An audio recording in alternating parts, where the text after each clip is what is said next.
अस्सलाम वालेकुम। मैं हूं फैसल तारिड़। आज 17 जून बरोज बुध दिन भर की बड़ी खबरें हैं, खासतौर पे अली अमीन गंडापुर और सुहेल अफरीदी की सुलह को लेकर। एस्टैब्लिशमेंट की जानब से कौन सी अहम शख्सियत, एस्टैब्लिशमेंट की चहेती शख्सियत फारिग होने जा रही है और ताकतवरों ने अडियाला मुलाकात के हवाले से क्या ऑफर्स दी हैं और क्या खुशखबरी आ रही है, ये सारी बड़ी अहम चीजें जाहिर है पूरे दिन की जो चीजें हैं, जो पर्दे के पीछे मामला चल रहे हैं, वो इस वीडियो के अंदर आपके सामने रखनी है। आपसे गुजारिश है इस चैनल को जरूर सब्सक्राइब करें और फीडबैक जरूर दिया करें। जरा जल्दी के साथ अली अमीन गंडापुर और सुहेल अफरीदी को डिस्कस कर लेते हैं। देखिए, जो लोग हमारे ऊपर, सहाफियों के ऊपर इल्जाम लगा रहे थे कि आप खबरें बना रहे हैं, कुछ पीटीआई के मिनिस्टर्स कहते हैं कि यूट्यूबर्स डॉलर कमाने के लिए शायद कोई इस तरह का प्रोपेगेंडा करते हैं। बैरिस्टर गौहर साहब की मुलाकात हुई सुहेल अफरीदी साहब से। उन्होंने सुहेल अफरीदी साहब को समझाया, आप हैं हुक्मरान, हुक्मरान पर तनकीद भी होती है, लोग हुक्मरान से नाराज भी होते हैं और जमहूरी पार्टियों के अंदर इख्तलाफ भी होता है, जी हजूरी नहीं होती, कोई आपका नौकर नहीं होता। तो लिहाजा मामलात सेटल करें गंडापुर के साथ, या जो ये जो फॉरवर्ड ब्लॉक बना हुआ है इनके साथ सुलह करें, मामला ठीक करें। यही मैंने भी पहले दिन से भी लोग के अंदर कहा था। हर जी शऊर बंदा यही कहेगा कि सुहेल अफरीदी साहब को सबको साथ लेकर चलना चाहिए।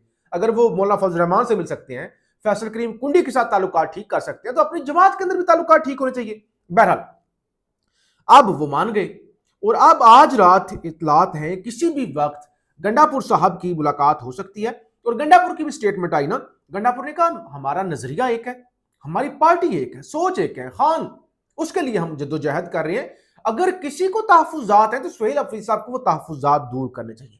अच्छा, पहले नंबर पे तो ये होगी। दूसरी खबर, अडियाला मंगल के दिन, गुज़श्ता दिन जब अडियाला से वी लोग किया था, आपको बताया था कि मुलाकात हो सकती है, फिर मुलाकात नहीं हुई। यानी आपको ये बताया था, दावे ये सामने आ रहे मुलाकात हो सकती है, मुलाकात नहीं हुई, नहीं करवाई गई। अलीमा खान ने बता भी दिया जी वो मुलाकात की तो ऑफर करते हैं, लेकिन कहते हैं बाहर आके बात नहीं करनी। अब मुलाकात हुई क्यों नहीं? पॉसिबिलिटीज थी, तकरीबन 99% चीजें तय थी, फिर अचानक मुलाकात नहीं हुई। वजह क्या बनी? मुलाकात का मामला तय हो गया था, अलीमा खान ने वो 10,000 लोगों वाली कॉल दे दी अलीमा खान साहबा ने, और अलीमा खान साहबा ये तासुर ही नहीं देना चाहती कि हम किसी डील के तहत मिल रहे हैं। खान भी इस तरह की कोई डील नहीं। अच्छा, अब स्टैब्लिशमेंट ने कहा चलो ठीक है, अगर इन्हें मुजाहमत करनी है तो फिर 10,000 बंदों वाला भी करके देख लें। अब ना तो मुलाकात हुई, ना ही 10,000 बंदे आए, यानी दोनों काम नहीं हुए। ना मुफाहमत हुई, ना मुजामत हुई। यानी ये तो पीटीआई को सोचना पड़ेगा ना, या तो कहें हकीकी आजादी और उस हकीकी आजादी पर डट जाए, या मुलाकातें ना करें, या कहें कि इमरान खान से मुलाकात करनी और जाहिर है वो मुलाकात एस्टैब्लिशमेंट ने करवानी है। शहबाज शरीफ साहब तो खुद कहते हैं पूछ के बताऊंगा। तो या तो सुलह कर लें, सुलह मीन मुफाहमत, या फिर मुजाहमत करें। मुजाहमत फिर 1500 लोगों के साथ तो नहीं होती, इतना बड़ा मुल्क है, इतनी बड़ी जमात है। नहीं, 1500 तो पाकिस्तान में लोग तमाशा देखने के लिए रोड पे खड़े हो जाते हैं। रोड पे एक्सीडेंट हो जाए ना, किसी का नाम भी लेना देना हो, जो एक्सीडेंट, जो बेचारा जख्मी हो रहा है उसने ना भी मरना हो, वो इतने घुटन के अंदर इतना रश इकट्ठा हो जाता, मर जाता है। तो जितने यहां पे अडियाला लोग इकट्ठे होते हैं, तो चलो इस दफा तो फिर भी 1500 के करीब नंबर था, अदरवाइज तो इतने भी नहीं होते। तो बहरहाल ये फैसला करना होगा और इसलिए मुलाकात नहीं हुई। अब फैसल वाडा साहब किसके चमचे कड़छे हैं वो आपको पता है। उन्होंने आज पीटीआई को ऑफर की है। शफी जान और नदीम मलिक साहब के वो प्रोग्राम में थे, शफी जान भी उनके साथ बैठे हुए थे।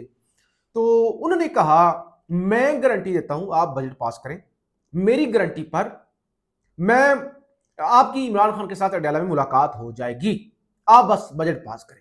और उससे पहले भी उन्होंने कहा कि ये एस्टैब्लिशमेंट के साथ डील के तहत ही 3 महीनों वाला भी बजट जो है वो एस्टैब्लिशमेंट ने ये रिलीफ दिया कि चले अभी आप अगर मुलाकात वाला मामला नहीं होता या आप वो मामला है तो फिर 3 महीने का बजट पास कर ले। तो ये 3 महीने का भी जो एक ऑफर है ना अपनी तरफ से दरमियानी रास्ता, वो भी वो कहते हैं कि एस्टैब्लिशमेंट की ही जानब से ऑफर है कि वो वाला भी बजट पास करें। अच्छा, कल का दिन बड़ा अहम है, इस्लामाबाद हाई कोर्ट के अंदर बड़े अहम केसेस की समाअत। एक तो इस्लामाबाद हाई कोर्ट के अंदर अलकादर ट्रस्ट केस, और वो उसका बैकग्राउंड आपको पता ही है, जो हाई कोर्ट के अंदर हुआ, जिस तरह से उन्होंने अपीलें रिजेक्ट कर दी और वो सुप्रीम कोर्ट भी नहीं जा रहा क्योंकि वो साइन नहीं हो रहे। रिजेक्ट होगी। और ऊपर से वो कहते हैं मरकजी अपील सुननी है। मरकजी अपील के अंदर पीटीआई दलाइल नहीं दे रही। पिछली समात महीना पहले हुई थी तकरीबन। सलमान सफदर साहब टोक्यो गालबन चले गए थे इलाज के सिलसिले में।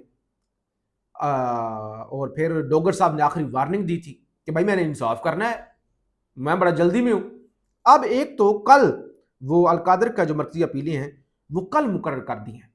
दूसरे नंबर पे जो सुहेल अफरीदी साहब और मुजम्मल असलम साहब की दरखास्त है कि अडियाला में मुलाकात करवाई जाए, उस पर कल समात होने जा रही है। तो लिहाजा कल का दिन जो है वो बहुत ही अहम होने जा रहा है। और फिर सुप्रीम कोर्ट से भी खबर है 190 मिलियन पाउंड केस में वकालतनामों पर दस्तखत करा के देने की वजह से साबिक वज़ीर आज़म इमरान खान और उनकी बीवी बुशरा बीबी की जानब से सुप्रीम अडियाला जेल के खिलाफ दायर तौहीनी अदालत की दरखास्तें Islamabad high court registrar registrar office के कल इतराज़ात का समाअत के लिए मुकर्रर हो गई हैं।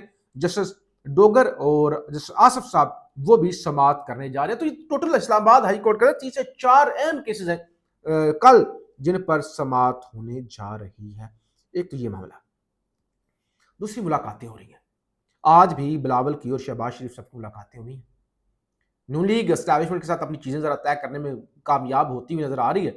पीपल्स पार्टी कंफ्यूज है। अगरचे ये जो चीजें सामने आई हैं, जाहिर ये भी कोई साजबाज है।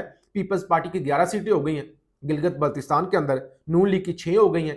IPP वो पता नहीं कहां से आ गई, अयूब खान की पार्टी इस्तेकाम पाकिस्तान, उनकी 4, PTI के सिर्फ 2, MWM को सिर्फ 1 सीट दी गई है। अगरचे उनकी 2 या उससे ज्यादा सीटें बनती थी, PTI की भी ज्यादा बनती थी। तो इस तरह करके अब पीपल्स पार्टी क्या कह रहे हैं? पीपल्स पार्टी जनाब राब्ते कर रही है PTI के साथ और MWM के साथ। पीपल्स पार्टी की कोशिश है कि जो वफाक के अंदर अपोजिशन में जमाते हैं उनके साथ मिलकर गिलगित में हुकूमत बना ली जाए। अब देखना ये होगा क्या PTI या MWM जो है वो उनके साथ बैठती है या नहीं बैठती। अच्छा, आज एक और भी खबर चली ना, क्योंकि पूरा दिन खबरें बड़ी अहम थी और हमारी आजकल कोशिश ये होती है कि चले खबरें तो आपके सामने रखें ही, साथ में जो सोशल वेलफेयर का काम है वो भी आपके सामने रखा जाए। लोगों की जो है वो फलाह के लिए लोगों की इमदाद हो सके, मदद हो सके, या सोशल जो पाकिस्तान के अंदर जो भी महंगाई की वजह से चीज़ चल रही हैं वो भी आपको रिपोर्ट कर सके। अच्छा, अब हुआ क्या?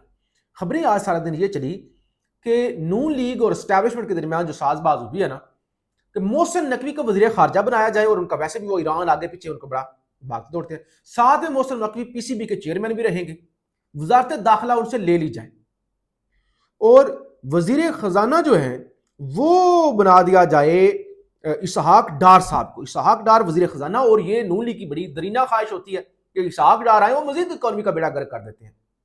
अच्छा, नून लीग को ये भी है कि हमने लोगों को मुंह भी दिखाना है, हमारा अपना वजीर खजाना हो और हम कुछ रास्ता निकाल सकें। अगरचे जो डार साहब ने इस मुल्क के साथ हमेशा से किया है वजारत खजाना के अंदर आके। बहरहाल अब इसका मतलब यह है कि मोहम्मद औरंगजेब साहब जो कि चहेते हैं एस्टैब्लिशमेंट के, चले मोहसिन नकवी साहब को तो किसी का बाप भी नहीं हिला सकता इस मौजूदा रजीम के अंदर, लेकिन औरंगजेब साहब की इसका मतलब है कि छुट्टी होने वाली है।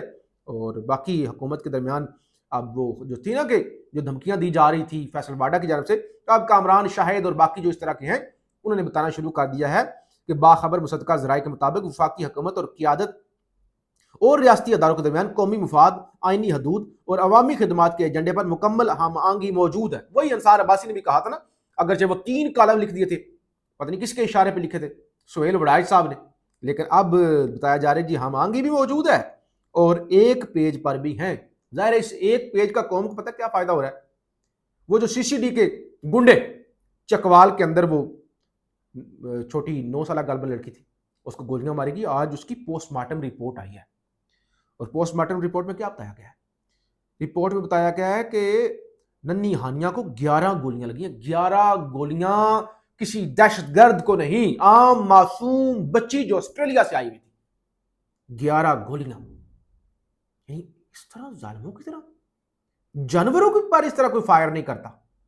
11 गोलियां लगी हैं, बच्ची की टांगों पर, बाजू पर, पेट समेत जिस्म के मुख्तलिफ हिस्सों पर गोलियां लगी हैं, छलनी कर दी। यानी तो ये 1 पेज का समरात है। मरियम नवाज साहिबा ऐसे, यानी अपने घर में जैसे बच्चे ही नहीं हैं, अपने घर में औलादें ही नहीं हैं, तो ये जुल्म जो है वो हो रहा है और कौम देख रही है, और सब कुछ वो फेस क्या कहते हैं सेम पेज की वजह से। बहरहाल हम आपको रिपोर्ट करते रहेंगे, कल इस्लामाबाद हाई कोर्ट से भी रिपोर्ट करेंगे। फीडबैक जरूर दीजिएगा। पाकिस्तान जिंदाबाद।